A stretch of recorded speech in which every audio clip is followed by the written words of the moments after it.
சந்திராயனை எப்படி அனுப்புனீங்க? சந்திரன் கிட்ட போய் அனுப்புனீங்களா, கீழே இருந்து அனுப்புனீங்களா? இங்கிருந்து இயக்கிட முடியுது. இப்போ நீங்கள் நான் பேசிட்டுக்கோம்ல, இதை டெல்லியில் பதிவாகுதா இல்லையா?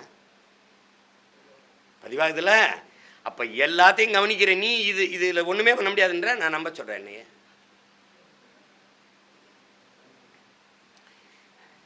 இது ஒன்றும் செய்ய முடியாது. புரட்சி ஒன்றால் தான் புரட்சி பண்ணும். யார் கேட்குறா? ஐயா என்ன சொல்லுங்க.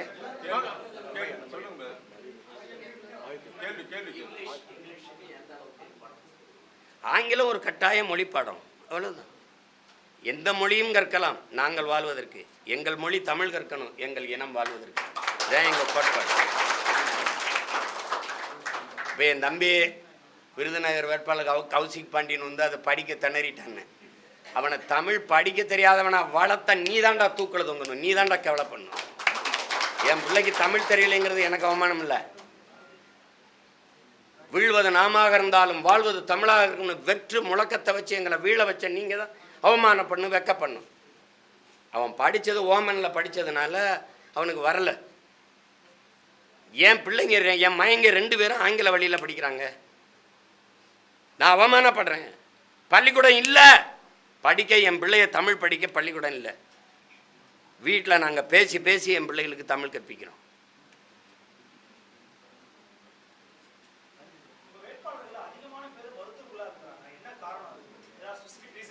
ஆமாம் இருக்குது. அதான் உங்களுக்கு அன்னைக்கே சொன்னேன். நான் அந்த வேட்பாளர் அறிமுக கூட்டத்திலே சொன்னேன். நீங்கள் இதை கவனத்தில் வச்சுக்கணும். ஒரு நாட்டில் நீங்கள் இப்படி பாருங்கள், கன்னிமரா நூலகத்தில் இடம் இல்லை, அதை இடிச்சுட்டு 100 ஏக்கரில் கட்டுவோம் அப்படின்னு 100 ஏக்கரில் படிப்பவங்க கட்டியிருந்தா அந்த நாடு அறிவார்ந்த சமூகமாக வாழ்து வளருது முன்னேறுதுன்னு அர்த்தம். சென்னை சென்ட்ரல் ஜெயிலில் இடம் இல்லை, அதனால் இடிச்சுட்டு புழலில் 100 ஏக்கரில் கட்டுவோன்னா அந்த நாடு குற்ற சமூகமாக மாறிக்கிட்டு இருக்குன்னு அர்த்தம். ஒரு நாட்டில் மருத்துவர்களுக்கான தேவை அதிகரிக்குது, மருத்துவருக்கான மதிப்பு கூடுதுன்னா அந்த நாடு நோயுற்ற சமூகமாக மாறிக்கொண்டிருக்குன்னு அர்த்தம். ஒரு நாட்டில் காவல்துறை அதிகாரிகளுக்கு பெருமதிப்பு இருக்குன்னா அது குற்ற சமூகமாக மாறிக்கிட்டு இருக்குன்னு அர்த்தம். எந்த நாட்டில் நீதிமன்றத்திலையும் மருத்துவமனையிலையும் கூட்டம் குறையுதோ அந்த நாடு தான் ஆரோக்கியமான ஒழுக்கமான சமூகமாக நாடும் மக்களும் வளர்கிறாங்கன்னு அர்த்தம். ஆனால் இங்கே என்னவா இருக்குன்னு நீங்கள் தான் யோசிச்சுக்கணும். எந்த நாட்டில் ஆசிரியருக்கு அதிக மதிப்பும் மரியாதையும் வருதோ அந்த நாடு அறிவார்ந்த சமூகமாக வாழுது வளருன்னு அர்த்தம். அப்படி தான் கல்வியிலே முதல் இடத்தில் இருக்க தென்கொரியா, 2வது இடத்துல இருக்க ஜப்பான், 3வது இடத்துல இருக்க சிங்கப்பூர், 4வது இடத்துல இருக்கிற ஹாங்காங், 5வது இடத்துல இருக்க ஃபின்லாந்து. ஃபின்லாந்தில் யாருக்கும் மதிப்பு கிடையாது, ஆசிரியருக்கு தான் மதிப்பு, ஆசிரியருக்கு தான் அதிக சம்பளம். இங்கே யாராவது ஆசிரியரை மதிக்கிறானான்னு பாருங்க. அதனால் நோயற்ற நோயாளிகளுக்கு மருத்துவம் பார்ப்பதல்ல மருத்துவர்களின் வேலை. ஒரு நோயற்ற சமூகத்தை உருவாக்குவதே மருத்துவர்களின் வேலை என்பதற்காகவே அவங்கள நிறுத்தின. அவங்க சொல்லுவாங்க, அவங்க சொல்லும்போது அதுக்கு மதிப்பு அதிகம். நீங்கள் நஞ்சில்லாத உணவை சாப்பிடுங்க, இந்த மாதிரி உணவை சாப்பிடுங்க, இப்படி சாப்பிடுங்க, இந்த இங்கே இங்கே இங்கே எங்கள் ஐயா இருக்கார், நேரத்துக்கு சாப்பிடுங்கன்னு. அது சதி. நான் வள்ளுவன் மகன் சொல்கிறேன் பாருங்க, பேரன் சொல்கிறேன் பாருங்க, பசிச்சு சாப்பிடணும், அதான் விதி. 8 மணி நேரம் தூங்குங்க, கட்டாயம் தூங்கிடணும். என்னை பாருங்கள், தூக்கம் வந்த மாதிரி இருக்குன்னா 6-7 மாதம் ஆச்சு தூங்கி. ஏன்னா உலகத்தில் நான் படித்த வரலாறுல அதிகம் சாதித்தவன்லாம் தூக்கம் குறைவாக தூங்கினவன் தான். அதுக்காக தூங்காமல் இருக்கேன்னு நினைக்காதீங்க. வரலை, தூங்கலை. நீங்கள் தூக்கம் அதனால தூங்காமல் இருக்காரு போருக்கு, அப்படி எப்படி இல்லை சொல்கிறேன். இதெல்லாம் போட்டு குழப்பிக்கக்கூடாது. உங்களுக்கு தாகம் எடுத்தால் தண்ணி நாக்கு வரலும் குடிப்பீங்க, பசி எடுத்தால் வயிறு பசிக்கிற மாதிரி உணர்வீங்க, சாப்பிடுவீங்க. அதனால் ஓய்வு தேவைன்னா உடம்பு போய் படுத்துக்கிறோம், அதுவே ஓய்வு எடுக்கணும். போட்டு குழப்பிக்கிட்டு அலையக்கூடாது. மருந்தன வேண்டாவாம் யாக்கைக்கு அருந்தியது அற்றது போற்றி உனின்கிறான். சாப்பிட்டது செமிச்சிருச்சான்னு பார்த்து சாப்பிட்றான்றான். எங்கள் அப்பத்தா வர அறிவு மூதாட்டி அவை பசித்து புசின்றான். அது கூட ரொம்ப பெருசாக இருக்குன்னு யோசிக்கிறான். வல்லுவன் ரொம்ப பெருசாக எழுதிட்டான், பிள்ளைகளுக்கு கஷ்டம்னு பசித்து பூச்சின்றான். பாய்ச்சோன்னே சாப்பிடுங்க, ஒரு நோயும் இல்லை. அதை சொல்லி கொடுக்குறதுக்கு இப்போ நான் பேசுனா என்ன பண்ணுவீங்க? இருந்தாலும் என்ன தெரியும், இருந்தாலும் பேசுகிறான், டாக்டரே பேசுகிறாருங்க கேளுங்க, அதுக்கு தான் டாக்டரு. ஆசிரியரே சொல்கிறாருங்க, அரசியல் பேசிடாத, என்னை கல்லூரி விழாக்களுக்கெல்லாம் கூட்டி போவாங்க, பாலிடிக்ஸ் நோ ப்ளீஸ். அப்போ நான் என்ன பண்ணுவேன் தெரியுமில்ல, 1 மணி நேரம் பாலிடிக்ஸ் தான் பேசுவேன். எனக்கு ஒரு கோட்பாடு இருக்குது, அரசியலை கற்பிக்காது கல்வியே இல்லை, அரசியலை தாண்டி ஆக பெருகும் கல்வி இல்லை. இந்த மாதிரி பைத்தியக்கார பயிலுங்க தயவு செய்து இங்கே அரசியல் பேசாதீங்கன்னு கடையில் எழுதி வச்சுப்பான். தயவு செய்து இங்கே அரசியல் பேசுன்னு எழுதி வைக்கணும். அரசியல் இல்லாத ஒன்றுமே இல்லைங்க, ஒன்றுமே கிடையாது. என்ன இங்கே சத்தம், அது அரசியல். எனக்கு ஃபோன் வழிவிடுங்க, அது அரசியல். அதை தான் லெனின் சொல்கிறான், ஒவ்வொரு மனிதனின் ஒவ்வொரு வார்த்தையிலும் அரசியல் பிறக்குதுங்கிறான். அரசியலுங்கிற எண்ணமே இல்லாதவன் மனிதனாகவே இருக்க முடியாதுங்கிறார். நான் இல்லை, அண்ணல் காந்தியடிகள். நீங்கள் அரசியல் வேண்டாத வேலை அப்படின்னு நீ இப்படி நினச்சிக்கிட்டு எவனை வெறுக்கிறியாவே ஆட்சின்களை வாழ நேரிட்டுமுடாங்கிறான் பிளாட்டோ. நீ அரசியலை விட்டு விலகி நிற்கலாம், ஆனால் அரசியல் உன்னை விட்டு ஒருபோது விலகாதுங்கிற அரிஸ்டாட்டில். சீமான் சொன்னால் சாதாரணமாக நினைக்கலாம், மாபெரும் மேதைகள் அறிஞர்கள் கற்பிச்சிருக்கான். இதெல்லாம் கவனத்தில் வச்சுக்கிட்டு செய்யுங்க.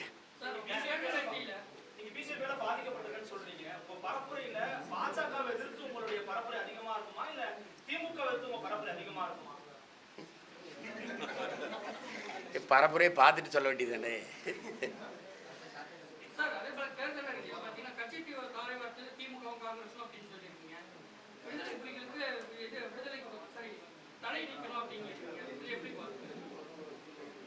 இல்லை இல்லை, கச்சத்தீவை கொடுத்தது யாருன்னு நீங்கள் நினைக்கிறீங்க? நீங்கள் நான் சொல்லியிருக்கேங்கிறீங்க, இல்லை கொடுத்தது யார் தான்? ஏங்க நடந்தது நாங்கள் சொல்ல முடியும். நீங்கள் என்னங்க இப்படி ஒரு கேள்வி என்கிட்ட கேட்குறீங்க? கொடுத்தது யார்? அப்போ நாட்டில் இங்கே முதலமைச்சராக இருந்தது யார்?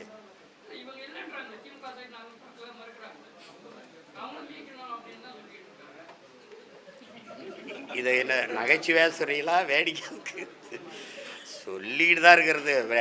நான் கூட தான் சந்திரமண்டலத்தில் மனுஷனை குடியேற்றணும்னு சொல்லிக்கிட்டே இருக்கோம். இங்கேயே வாழ்கிறதுக்கான இடமா வைக்க முடியல. ஐயா, கொடுத்தது காங்கிரஸ், அம்மையார் இந்திரா காந்தி கூட இருந்து அதை அந்த நேரத்தில் எதிர்த்து பெரும்பாரியாக மக்களை திரட்டி ஒரு பெரிய போராட்டத்தை நடத்தி கொடுக்க விடாமல் தடுத்திருக்க வேண்டியது பொறுப்பில் இருந்தது திமுக. அதுதான் நீங்கள் பார்க்கணும். அந்த நேரத்தில் இந்திய பாராளுமன்றத்தில் கர்ச்சித்த ஒரே சிங்கம் எங்கள் தாத்தா மூக்காயத்தவர் மட்டும்தான். அவர் மட்டும்தான் இந்திரா காந்தி எதிர்த்து பேசினவர். அப்போ அதெல்லாம் வரலாறு என் பிள்ளைகளுக்கு கற்பிக்கணும்ல, இவங்க தான் செஞ்சுட்டாங்க அப்படின்னு. அதில் என்ன பயந்துக்கிட்டு அதெல்லாம் இல்லைங்கன்னு சொல்கிறீங்களா? கச்சத்தீவு இந்தியாவோடதா, யாரோடது சொல்லுங்கள்? கச்சத்தீவு எங்கள் பாட்டனோடது, சேதுபதியோடது. வேற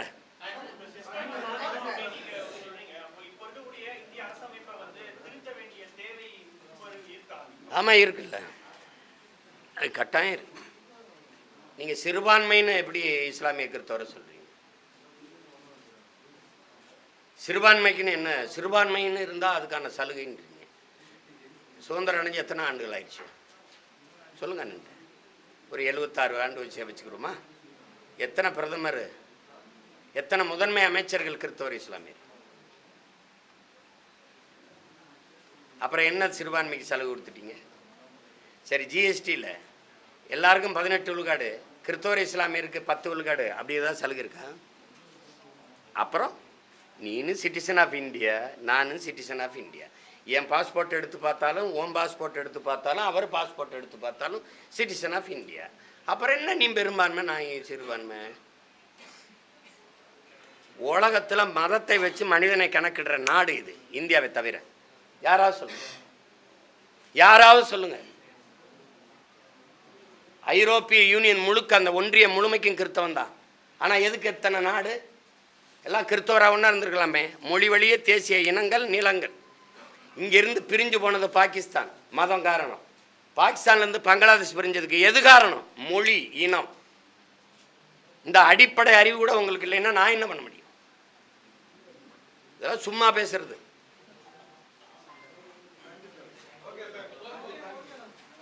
நன்றி. நாளைக்கு கன்னியாகுமரியில் இருந்து என்னுடைய பரப்புரை பயணம் தொடங்குது. தொடர்ச்சியாக அது என் நியாயத்தின் பக்கம் நிற்கிற நீங்கள் எல்லாம் எங்கள் பக்கம் நிற்பீங்கன்னு நான் நம்புகிறேன். நன்றி, வணக்கம்.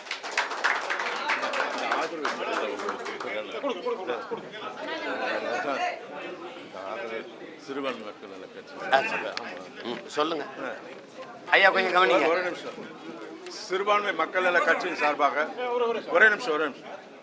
சிறுபான்மை மக்கள் நல கட்சியின் சார்பாக தமிழகத்தில் இருக்க அனைத்து கிறிஸ்துவர்களும் வாக்கும் இந்த முறை நமது நாம் தமிழர் கட்சிக்கு கொடுப்பது என்று கட்சியின் சார்பாக முடிவெடுத்து இன்றைக்கு நாங்கள் எங்களுடைய நிபந்தனையற்ற ஆதரவை நாம் தமிழர் கட்சிக்கு கொடுக்கிறோம்.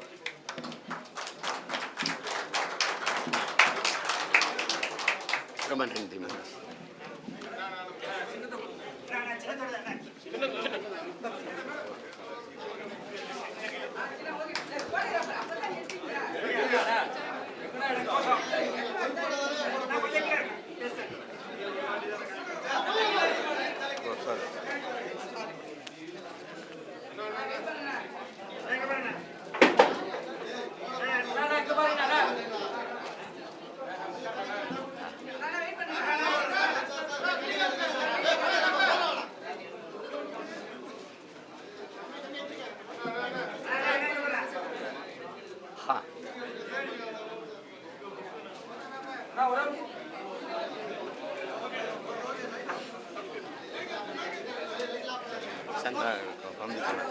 நாங்களும் கிளம்புறேன்.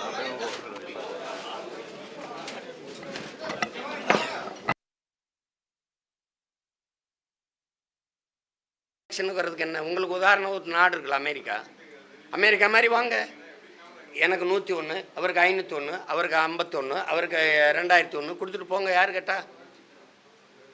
ஒவ்வொரு தேர்தலுக்கு ஒன்று கொடுங்க, ஒவ்வொரு தேர்தலுக்கு ஒன்று கொடுங்க. தம்பி, உதயசூரியன் சின்ன எவ்வளோ காலமாக இருக்குன்னு நினைக்கிறீங்க? இருக்குட்ட இரட்டால இந்த மைக்கு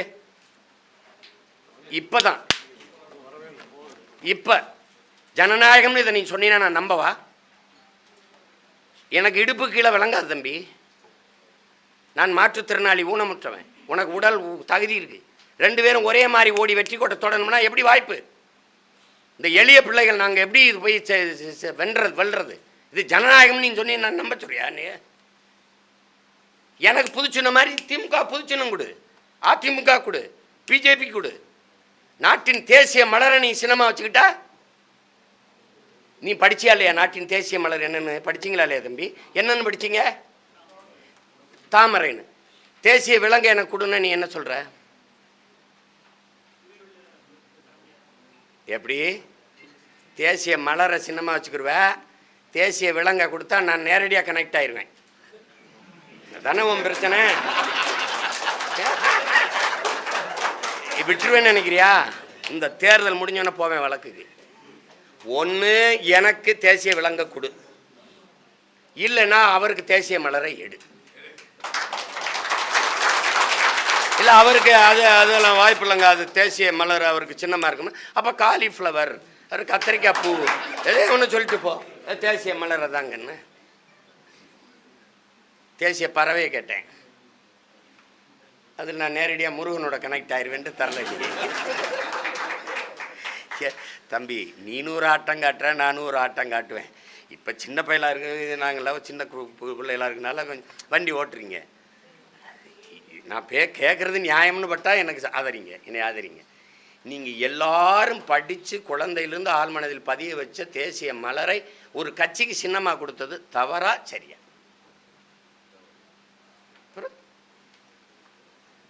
வேற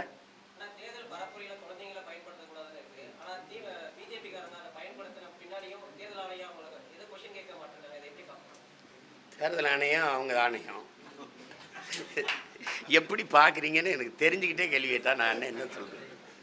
நான் இவ்வளோ நேரம் தானே சொன்னேன்.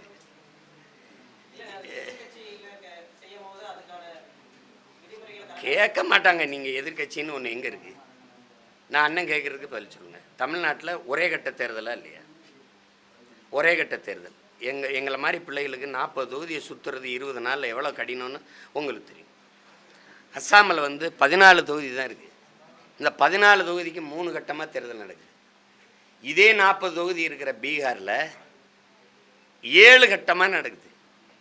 42 தொகுதி இருக்கிற மேற்கு வங்கத்தில் 7 கட்டமாக நடக்குது. 80 தொகுதி இருக்க உத்தரப்பிரதேசத்தில் 7 கட்டமாக நடக்குது. அவங்க வசதிக்கு வசதியாக வேலை செய்கிறதுக்கு பிரிச்சுக்கிறாங்க. ஏன் எனக்கு 2 கட்டமாக வைங்களேன், 2 மாநிலத்தை சேர்த்து நான் ஒரே நேரத்தில் சந்திக்கிறேன்ல, புதுச்சேரி தமிழ்நாடு. எனக்கு 2 கட்டமாக வைங்க, 3 கட்டமாக வைங்க. என்ன கெட்டு போச்சு இதில்? லாண்ட் ஆர்டர் இஷ்யூ இருக்குன்னா எதுக்கு நாட்டை ஆண்டிங்க? இறங்கி போங்க. ஒரு லாண்ட் ஆர்டரை கூட காப்பாற்ற முடியல, சட்டம் ஒழுங்கை கூட காப்பாற்ற முடியலன்னு இறங்கி போங்க.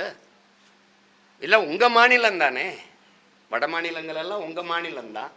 லாண்ட் ஆர்டரை எங்களால் காப்பாற்ற முடியலன்னு இறங்கி போங்க. உங்களை யார் கேட்டது? நீங்கள் அதை விட்டுவிட்டு இங்கே அந்த வழியில் எங்களுக்கு லாண்ட் ஆர்டர்லாம் சரியாக இருக்குன்னு ஒத்துக்கிறிய போல் இருக்கு.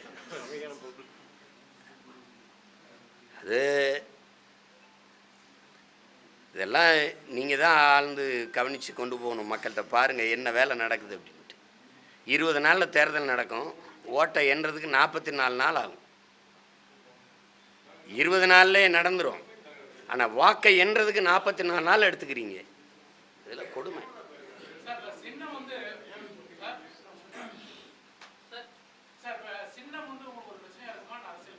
அதெல்லாம் ஒன்றும் இல்லை. நம்ம நின்றுட்டோம் 5 வருஷமாக 6 வருஷமாக 6 ஆண்டுகளாக அதை பயன்படுத்திட்டோம். 6 தேர்தல், உள்ளாட்சி, அப்புறம் இடைத்தேர்தல்கள், அதுக்கப்புறம் சட்டமன்றம், நாடாளுமன்ற தேர்தல்களில் நம்ம கொண்டு போயிட்டோம். எங்கள் பிள்ளைகள் அதில் ரொம்ப கஷ்டப்பட்டு மக்கள்கிட்ட கொண்டு போய் சேர்த்துட்டாங்க. விவசாயிங்கிறது எங்கள் வாழ்வியல் முறையோடு நேரடியாக நம்ம தொடர்பு உள்ளது அப்படிங்கிறதுனால அதை மீட்கிறதுக்கு போராடணும். அதனால் 26 அந்த சின்னம் எனக்கு வராமல் போயிருமா என்ன? மைக்கு அதான் உங்களுக்கு சொன்னேன். இதெல்லாம் என்ன நான் பேசுகிறத கொண்டு போது பாருங்கள். உலக புரட்சியாளர்கள் எல்லாரும் இதன் மூலமாக தான் தங்களுடைய ஆகச்சிறந்த கருத்துக்களை முன்வைத்திருக்கிறாங்க. அதனால் இதுவும் ஒரு மோசமான ஒன்று கருதிட முடியாது.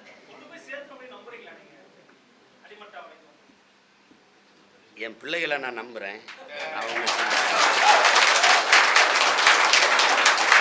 என்னுடைய குடிதங்கைகளை நான் நம்புகிறேன். அவங்க கொண்டு போய் சேர்ப்பாங்க. நீங்கள் பாருங்கள், நாளையிலேருந்து அதிரும். இப்போவே அதிரும். இன்னும் கொஞ்சம் நேரத்தில் இதுதான் போடுவாங்க. நீ எந்த சின்னத்துக்கும் வாக்கு கேட்கலாம், ஏன் சின்னம் இல்லாமல் கேட்க முடியாது.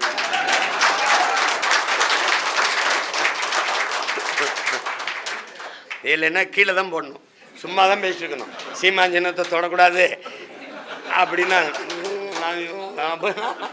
சும்மா தான் பேசணும். வேற வேற கேள்வி.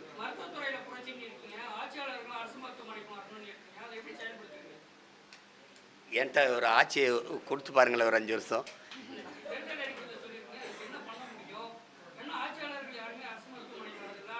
அதுக்கு நீங்கள் கோபமே பண்ணலையே. அப்போ அரசு மருத்துவமனை பூட்டிட்டு போக வேண்டியதானே? எத்தனாயிரம் கோடி ஆண்டுதோறும் நீங்கள் அதுக்கு நிதிநிலையில் ஒதுக்குதுங்க. ஏன் ஐயா கருணாநிதிக்கு முடியலன்னா காவேரிக்கு போகணும்? ஏன் எம்ஜி ராமச்சந்திராவுக்கு போகணும்? அம்மா ஜெயலலிதா அம்மையார் ஐயா எம்ஜிஆருக்கு முடியலன்னா அப்போலோவுக்கு போகணும். அப்போ நீங்கள் நடத்துகிற அரசை விட தனியார் முதலாளி சரியான மருத்துவம் கொடுக்குறான்னா நீங்கள் எதுக்கு ஆட்சியில் இருக்கீங்க? எதுக்கு இருக்கீங்க? அரசு பள்ளி கல்லூரியில் அரசு துறை சார்ந்த யாருடைய பிள்ளைகளாவது படிக்குதா? அப்புறம் அதுக்கு மூடிட்டு போயிட வேண்டியதானே? 8 கோடி மக்களால் நிறுவப்பட்ட ஒரு அரசால் தர முடியாத கல்வியையும் மருத்துவத்தையும் தனிப்பெரும் முதலாளி கொடுத்துருவான்னா அப்புறம் எதுக்கு கவர்மெண்ட்டு? உங்களுக்கு கிடைக்காத தண்ணி தனிப்பெரும் முதலாளிக்கு கிடைக்குது எப்படி? இப்போ நான் அழைச்சி பேசுனா அப்போலோ கிண்ணல கொண்டாந்து பெட்டி உடுவே இறக்கி விட்டுறான். என் வீட்டில் 50 கேன் இறக்க பண்ண இறக்கிறான்ல, எப்படி அவனுக்கு கிடைக்குது? இப்போ ஏப்ரல் மே ஆயிடுச்சுல, நம்ம அக்கா தங்கச்சிலாம் குடத்தை வச்சுக்கிட்டு தெருவில் நிற்பாங்கல்ல, அவங்க அரசு ஊற்ற முடியல தண்ணி, முதலாளிக்கு எப்படி கிடைக்குது?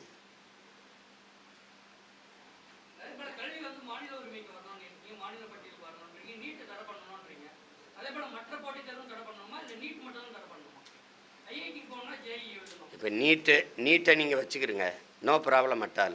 நீட்டு நாங்கள் எழுதுகிறோம்.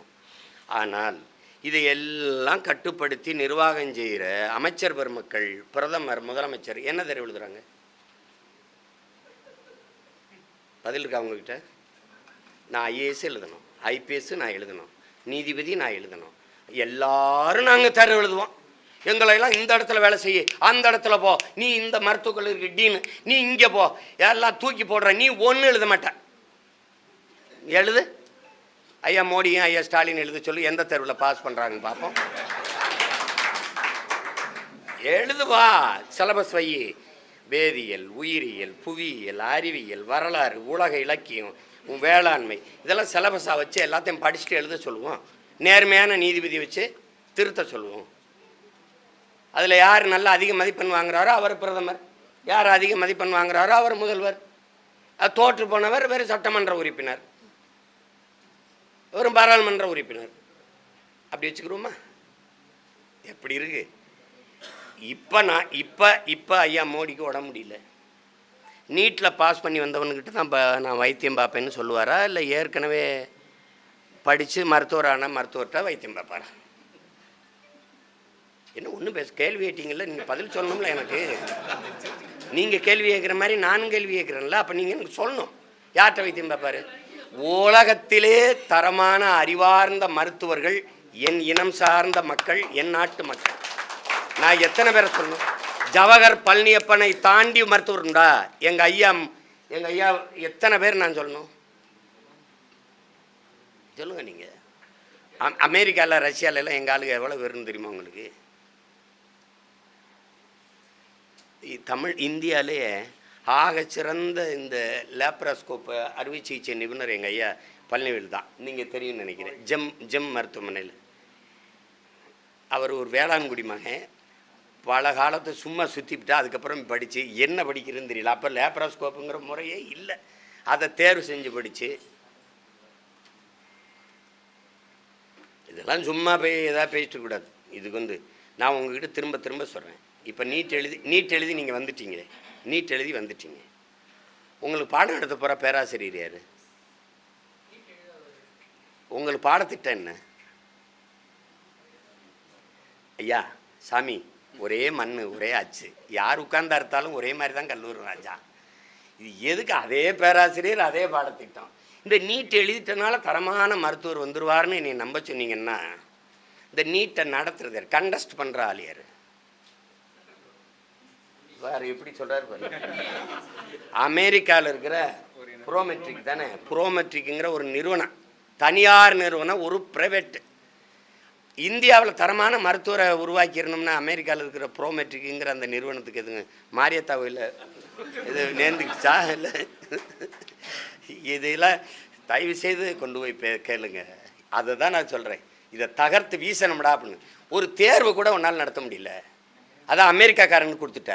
அப்புறம் என்ன தேர்தல் எப்படி நியாயமாக நடத்துவ? நீ எப்படி நடத்துவ? நீட்டு தேர்வு எழுத போகும்போது என் தங்கச்சியுடைய மூக்கத்திய கலெக்டரியெல்லாம் இல்லையா? இந்த மூக்கத்திகளை பிட்டை கொண்டு போயிரும்னு இந்த நாடு சொல்லும்போது நீங்கள்லாம் நம்புறீங்களே. உள்ளாடைய கலெக்டரி என் பிள்ளைக்கு அது எப்படி எந்த மனநிலைவு உள்ள உட்காந்து எழுதும்? ஆனால் இந்த வாக்கு எந்திரத்தில் ஒன்றுமே செய்ய முடியாது. அது நேர்மையாக நடக்குதுங்கிறீங்க. சந்திர மண்டலத்தை கற்றுணர்ந்த எங்களுக்கு எந்த அரசியல் இல்லை, வலிமை இல்லை என்பது என் தலைவன் எனக்கு ஒரு சின்ன ஒரு நம்பிக்கை வச்சு எனக்கு ஒரு வேலையை கொடுத்தாரு. அதை செய்யணும்னு நான் வந்து செஞ்சுக்கிட்டு இருக்கேன்.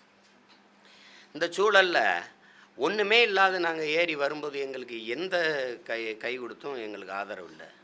இதில் நீங்கள் பார்த்தீங்கன்னா, இப்போ நான் ஒரு சின்னத்தை விண்ணப்பிக்கிறேன்னு வைங்களேன், ஆட்டோ அப்படின்னு. அது யாருக்கு கொடுக்கப்பட்டிருக்குன்னு நினைக்கிறீங்க?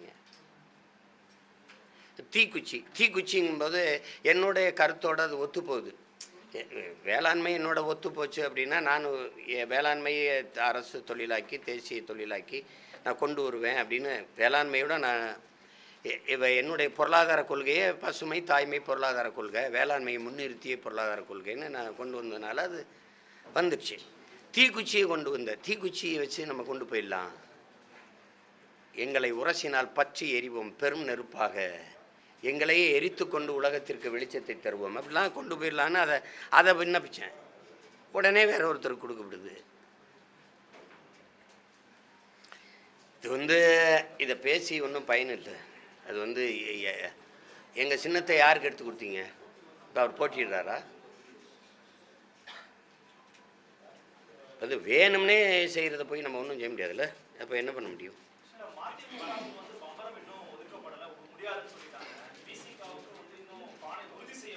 நீங்கள் அவங்க கூட்டணியில் இல்லையே தம்பி.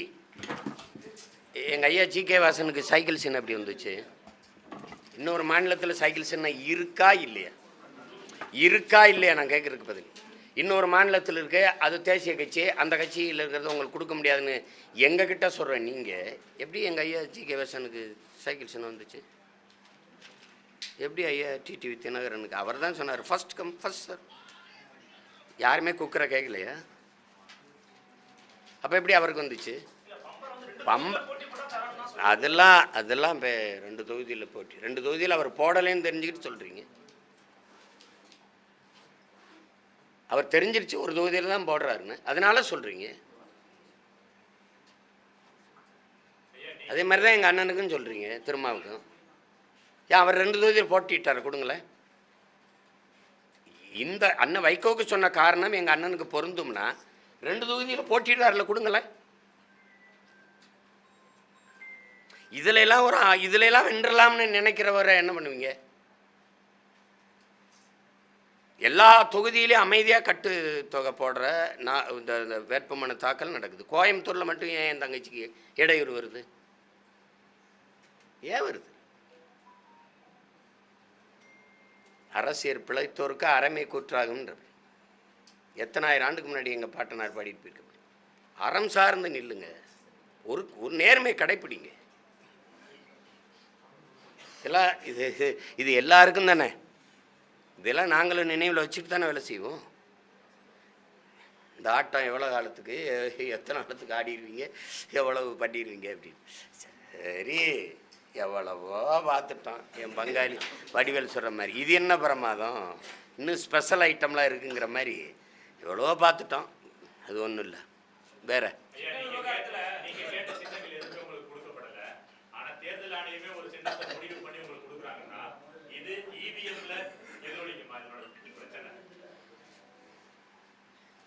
அது உங்கள்கிட்ட சொல்லணும்ல, நான் வேறு யார்கிட்ட சொல்ல முடியும்? நீங்கள் தான் கொண்டு போய் சேர்க்க.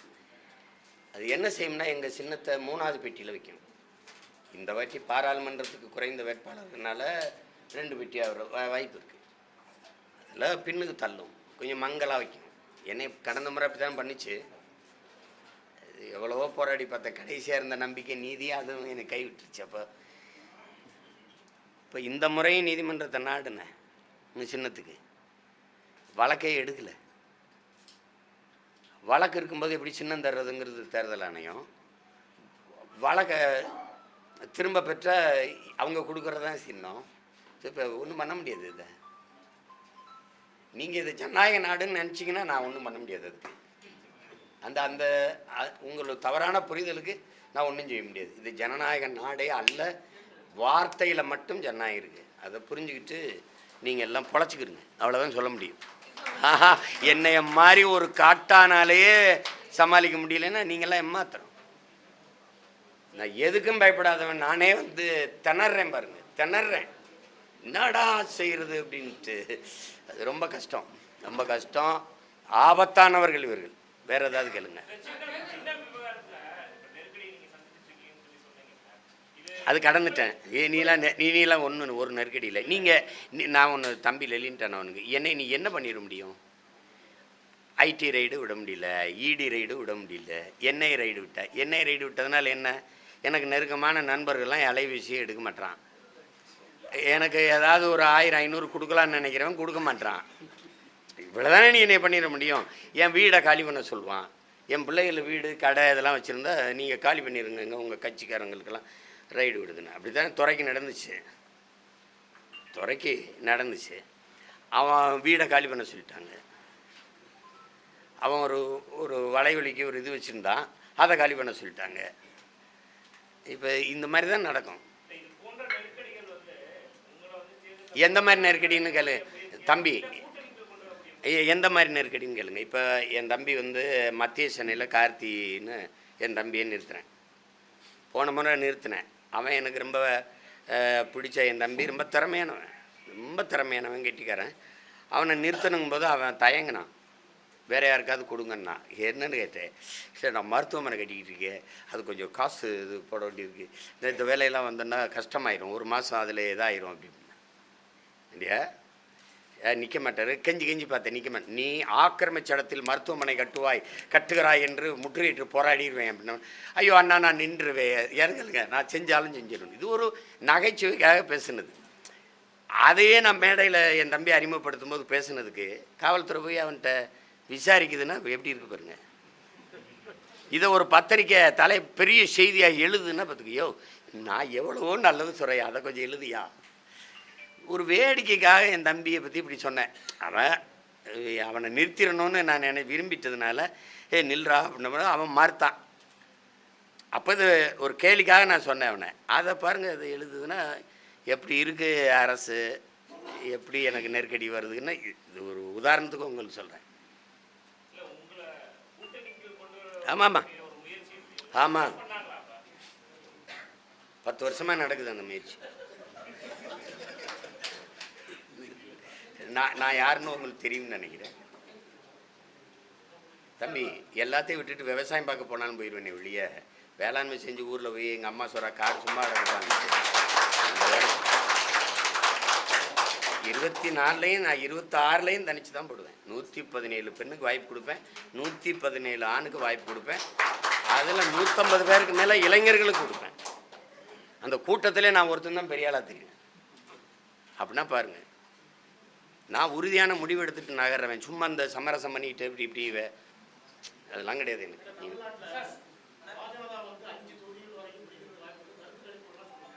5 தொகுதியை விட்டு கொடுத்தது யாரு?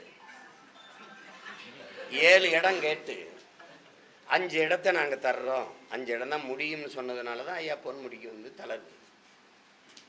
இது என்னை விட பத்திரிகையாளர் உங்களுக்கு நல்லா தெரிஞ்சிருக்கணுமே. கோயம்புத்தூரில் யார் வேட்பாளர்? சொல்லுங்க.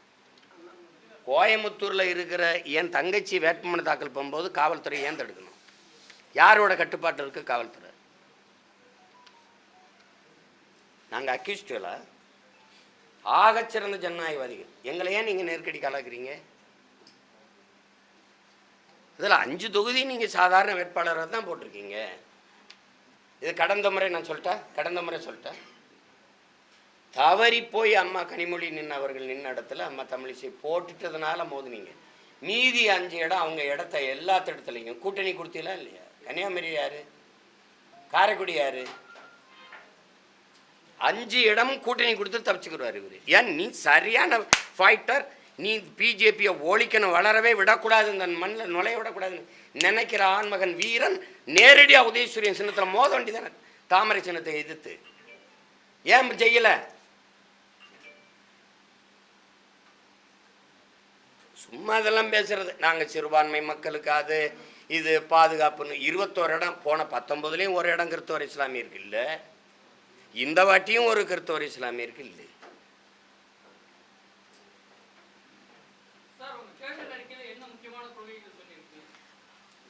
அடிப்படை அமைப்பு அரசியல் மாற்றம். நீங்கள் சிஸ்டம் ராங்குங்கிறீங்களா ஆங்கிலத்தில்? நான் அந்த சிஸ்டத்தை தகர்க்கணுங்கிறேன், தகர்த்து மறுகட்டமைப்பு செய்யணுங்கிறேன். திரும்ப அரசியல் சாசனத்தையே பேசிட்டு கூடாது. நம்ம எல்லாம் கூடி உட்கார்ந்து உருவாக்குனது தானே. இப்போ சரியில்லைன்னு படும்போது மாற்றிக்கணும். உண்மையிலே மக்களாட்சி, மக்களுக்கான அதிகாரம் வரணும்னா, மலரணும்னா நாங்கள் சொல்கிறதையும் கொஞ்சம் கேட்கணும். நீங்கள் பாருங்கள், படித்து பாருங்கள்.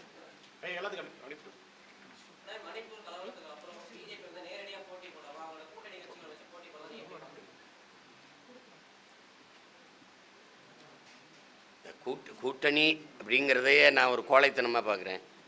நான் அந்த இடத்துக்கு போகல. அது சிலர் அப்படி கூட்டம் சேர்த்து நின்னாலே அது ஒரு பெரியதுன்னு நினைக்கிறாங்க. ஒரு தலைவன் என்பவன் தன் மக்களை முழுமையாக நேசிக்கணும்னு நம்பணும். நாங்கள் நேசிக்கிறோம், நம்புகிறோம், தனித்து நிற்கிறோம். அது மற்றவங்களுடைய முடிவை போய் நம்ம குறை சொல்லிக்கிட்டு இருக்க முடியாது. அதுக்கு நேரம் இல்லை, தேவையும் இல்லை. நம்ம நீங்கள் கேஷ்லெஸ் எக்கனாமிக் வந்துட்டு போது சிம்பிள்லெஸ் செலெக்ஷனுக்கு ஏன் வர மாட்டேங்கிறீங்க? கேட்குறதுக்கு பதில் சொல்லுங்கள். கேஷ்லெஸ் எக்கனாமிக் வந்துட்டீங்கல்ல, என்ன ஐக்கான் உங்களுக்கு? ஏன் நம்பர் என்ன? எல்லாத்துக்கும் அமெரிக்கா உதாரணம் சொல்கிறீங்கள, அமெரிக்கா அந்த மாதிரி வச்சுருக்கா? நம்பர் தானே, எண்ணு தானே. எண்ணு முறைக்கு வாங்க. எண்ணு முறைக்கு வரும்போது நீங்கள் என்ன என்னட்ட கேள்வி வைக்கிறீங்க? படிக்காதவன் என்ன பண்ணுவாங்கிறீங்க? நீங்கள் கேஷ்லெஸ் எக்கனாமிக் வந்துட்டீங்கல்ல. எங்கள் அம்மா அவள் தோட்டத்தில் வேலை செய்கிற 50 பேருக்கு சம்பளம் எப்படி கொடுப்பா? செல்ஃபோன் டிரான்சாக்ஷனா, ஏடிஎம் பிடிஎம்மா? அப்போ கேஷ்லெஸ் எக்கனாமிக்கு வந்துட்ட பிறகு சிம்பிளில் செலக்ட். இந்திய ஒன்றிய நாடாளுமன்ற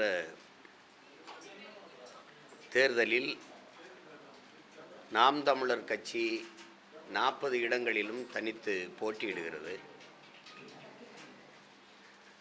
கடந்த காலங்களில் நாங்கள் விவசாயி சின்னத்திலே போட்டியிட்டோம்.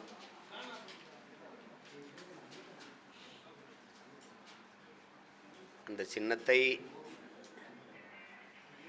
எப்படியாவது பெற்றுவிட வேண்டும் என்று கடைசி நொடி வரை போராடினோம். அது சரியாக வரலை. சின்னத்தை இழந்தாலும் நம் எண்ணத்தை விட்டுவிடக்கூடாது. அதை மக்களிடையே கொண்டு போய் சேர்ப்பதற்கு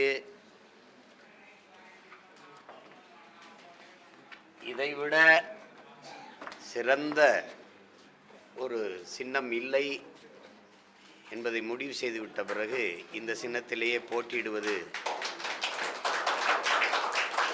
விவசாயி சின்னமும் நான் கேட்கல, தேர்தல் ஆணையம் தான் தந்துச்சு. இதையும் நான் கேட்கல, தேர்தல் ஆணையம் தான் தந்தது. எனக்கு எது சரியாக இருக்கும்னு என்னை விட அது நல்லா முடிவெடுக்குதுன்னு நான் நம்புகிறேன். இந்த இது இல்லாமல் உலகத்திலே புரட்சியே கிடையாது. இதில் பலவரும் புரட்சியாளர்கள், மேதைகள் இதன் மூலமாகத்தான் தங்களுடைய கருத்துக்களை, எண்ணங்களை விதைத்து இந்த மண்ணிலே புரட்சியை உருவாக்கினார்கள்.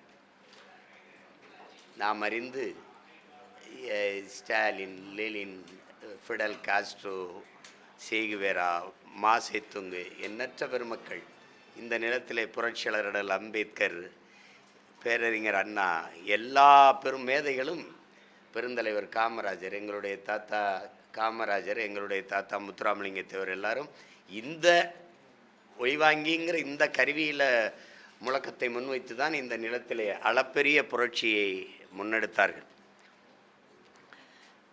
இங்கே யாரும் எந்த கட்சிக்காரங்களும் தங்கள் சின்னத்துக்கு வாக்கு கேட்கலாம், ஆனால் ஏன் சின்னத்தை தவிர்த்துட்டு வாக்கு கேட்க முடியாது.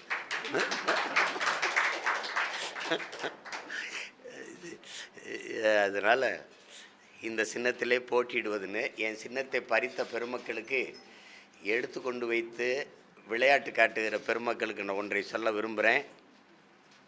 விவசாயி சின்னத்துக்கு ஓட்டு இல்லை, சீமானுக்கும் அவன் பிள்ளைகளுக்கும் தான் ஓட்டு, வாக்கு என்பதை நிரூபித்து என்னை ஆகப்பெரும் தலைவராக்குகிற முயற்சியில் நீங்கள் இறங்கியிருக்கீங்க. அதுக்கு ரொம்ப நன்றி. அதனால் இது ஒருபோதும் நாங்கள் பின்னடைய போகிறதில்லை. எந்த சின்னம்னாலும் போட்டியிடுவது. கடைசி நொடி வரை நான் போராடி பார்த்தேன், அது சரியாக வரல. அதனால தான் இந்த சின்னத்திலேயே நிற்கிறேன். என்னுடைய அன்பு மக்கள்,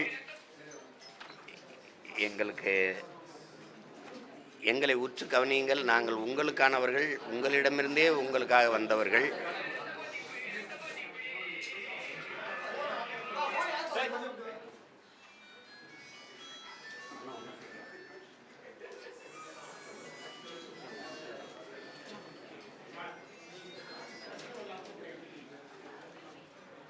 அதனால் இவ்வளவு இடையூறுகளையும் தாங்கி கொண்டு நாங்கள் களத்தில் நிற்பது என் மக்களுக்காக, நாங்கள் பெரிதும் பேரன்பு கொண்டு நேசிக்கிற என் சொந்தங்களுக்காக என்பதை நீங்கள் அறிவீர்கள்.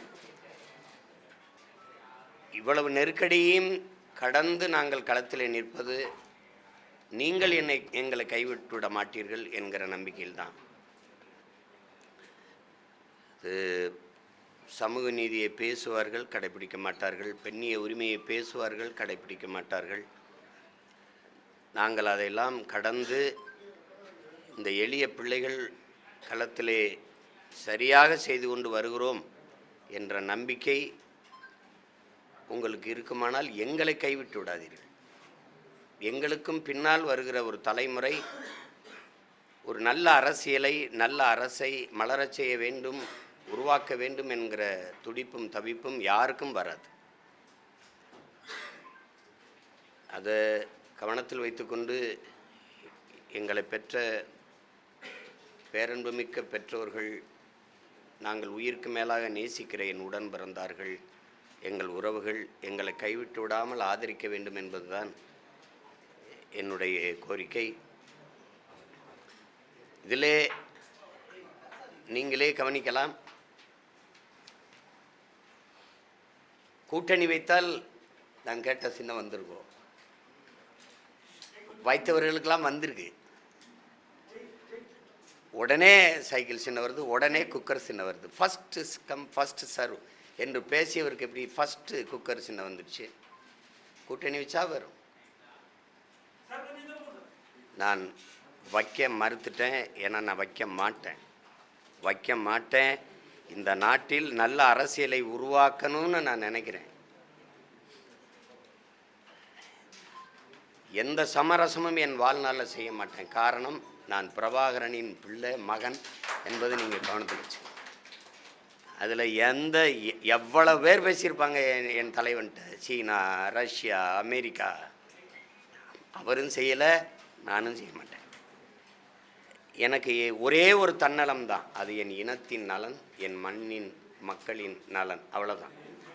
அதில் இந்த சின்னத்தில் நாங்கள் போட்டிடுறோம். அதுக்காக ஒன்றும் இந்த நம்ம விவசாயி சின்னம் இல்லைன்னா, அது சின்னத்தில் தான் விவசாயியா என்ன சீமான், அவன் உண்மையிலே விவசாயி தான். அதனால் சின்ன விவசாயியாக இருந்து இல்லை, உலகத்தின் அன்னமே விவசாயி தான். அதனால் நாங்கள் நம்பிக்கையோடு களத்திலே பயணிக்கிறோம்.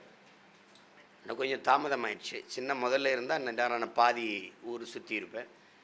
என்னால் போய் பயணிக்க முடியல. நாளையிலிருந்து தான் நாங்கள் தொடங்க வேண்டியது இருக்குது பரப்புரையை.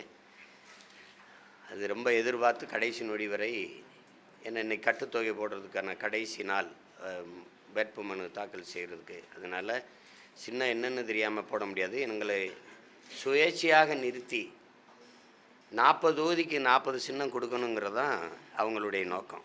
என்னை எப்படியாவது வீழ்த்திடணும், என்னை பின்னுக்கு தள்ளிடணும்னு நினைக்கிறாங்க. எப்படா ஒரு சின்ன தனி மனிதனை நின்று 7 விழுக்காடை தொட்டான் அப்படிங்கிறதா இவங்க எல்லாருக்கும் வியப்பு. 7 விழுக்காடுலேயே பயந்துட்டினா இந்த தேர்தலில் நான் என்ன செய்வேன்னு யாருக்கு தெரியும்?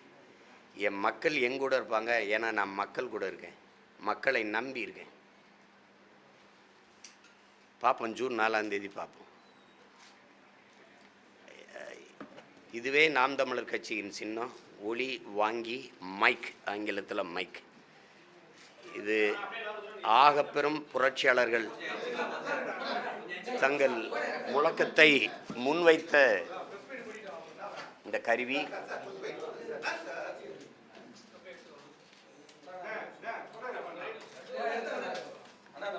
ஐயா வாங்க வாங்க.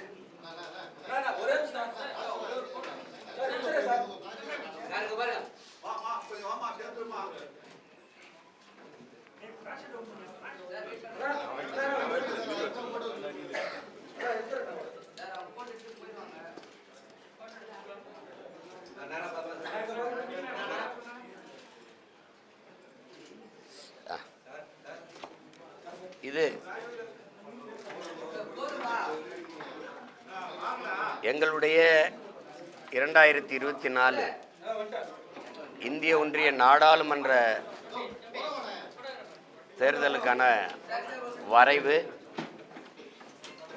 இதில் அடிப்படை அமைப்பு அரசியல் மாற்றம், இது மாற்றத்திற்கான எளிய மக்களின் புரட்சி என்கிற முழக்கத்தை முன்வைத்து இந்த வரைவை நாங்கள் வெளியிடுறோம்.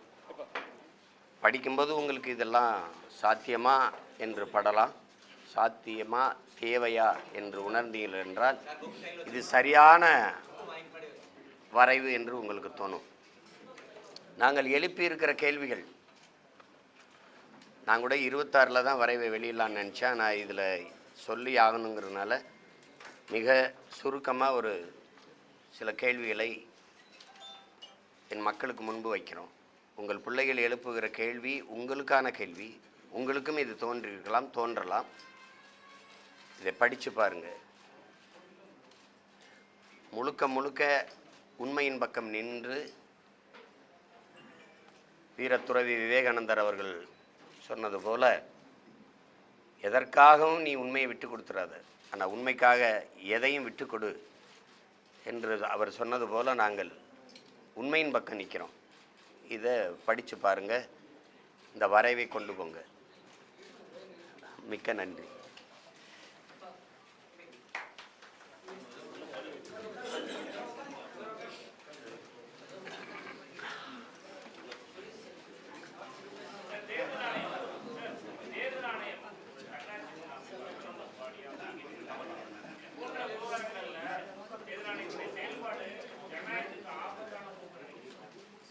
இல்லை, தேர்தல் ஆணையம், நீதிமன்றம், சிபிஐ, என்ஐஏ இதெல்லாம் தன்னாட்சி அதிகாரம் பெற்றது அப்படின்னு நீங்கள் நினச்சிக்கிட்டு இருந்தா அதுக்கு நான் ஒன்றும் செய்ய முடியாது. அது தன்னாட்சி அதிகாரம் பெற்றது அல்ல, சுதந்திரமாக இயங்குதுன்னு நீங்கள் நினச்சிங்கன்னா, நான் உங்கள்கிட்ட ஒரு கேள்வி கேட்குறேன். தேர்தல் ஆணையரை யார் நியமிக்கிறார்? எனக்கு எதிராக இருக்கிறவரை நான் நியமிப்பேனா? எனக்கு எதிராக இருக்கிறவரை, எனக்கு ஆதரவாக இல்லாதவரை நான் நியமிப்பேனா? மாட்டேன்ல. பதில் சொல், டப்புன்னு பதில் சொல்லுங்கள் என் தம்பி கிடையாது. அப்புறம் அதில் போய் என்னத்தை நியாயத்தை பார்க்குறீங்க? அது நல்ல அடையாளப்பட்ட சின்னங்களை எல்லாம் யார் யாருக்கோ கொடுத்துருக்குது. அது உங்களுக்கு தெரியும், நான் யாருன்னு உங்களுக்கு தெரியும். நான் புகழ்பெற்ற ஒரு திரைப்பட இயக்குனரோ, ஐயா மணிரத்னம் போல், எங்கள் அப்பா பாரதிராஜா போல், ஐயா பாலச்சந்தர் போல், எங்கள் அப்பா பாலுமேந்திரா போல் ஒரு பெரிய இயக்குனரும் கிடையாது. குறிப்பாக என் தம்பி சேரன், அமீர், வெற்றிமாறன் அளவு கூட நான் புகழ்பெற்ற ஒரு இயக்குனர் இல்லை. நான் பெரிய நடிகரும் இல்லை, ஒரு எளிய மகன். ஆனால் நான் எதுக்காக வந்தேன் அப்படின்னா, என் இனச்சாவில் தான் நான்